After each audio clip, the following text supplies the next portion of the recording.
여러분 이렇게 성경에 장절이 구분된 게 중세 이후거든요. 그러니까 그 전엔 다 그냥 한 두루마리였어요. 이렇게 요한이 쓴 복음서에서 이게 뭐 3장에서 1 끝, 4장에서 1 시작 이게 아니라 그냥 쭉 이렇게 펼쳐진 두루마리였어요.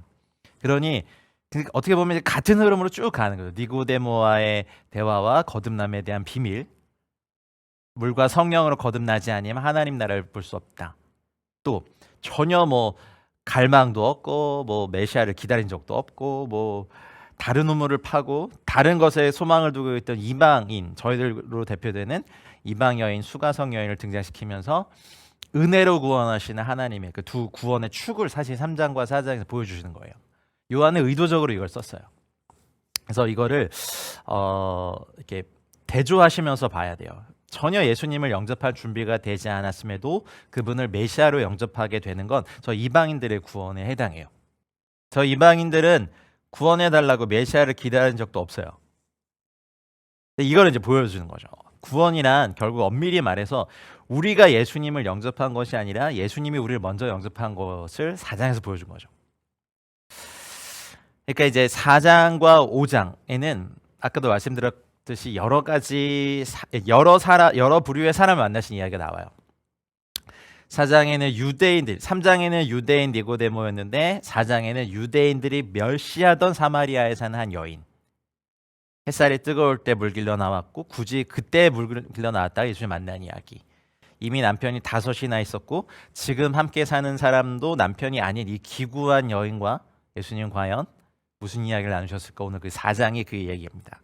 그리고 5장에는 이제 38년 동안 병을 앓고 있는 한 사람의 처절한 인생. 요즘 그 우울함, 무기력, 불면증, 뭐 각종 이런 공황장애 이런 게 많죠.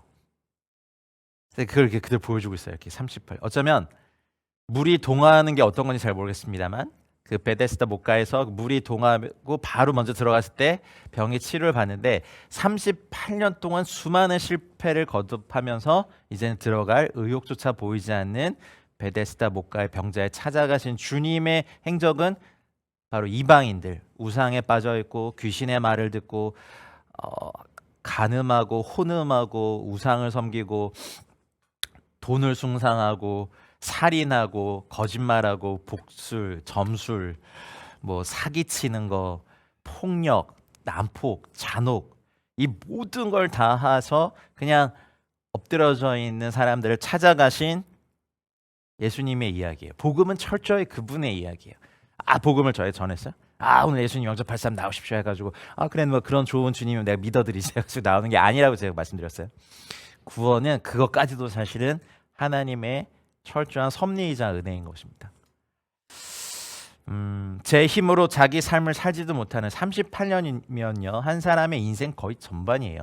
예전에는 그렇게 수명이 길지 않았기 때문에 그 당시 유대인 1세기 유대인 남자의 평균 수명이 43세였대요.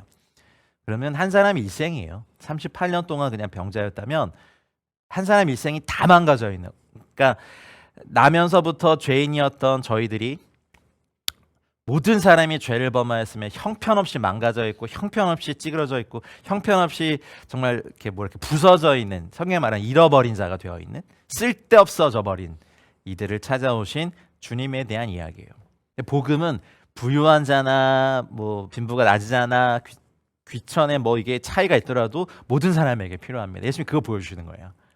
이 양의 우리에 들지 아니한 그 한 사람 찾아가. 우린 복음이 이래야 됩니다.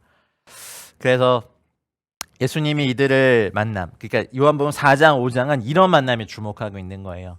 예수님이 이들을 만나서 힘써 이루신 일이 있습니다. 이 만남으로 인해서 여인의 삶도 바뀌고 38년 된 병자 그리고 예수님과의 모든 만남은 어쩌면 우리가 전에 알지 못했던 세계가 열립니다.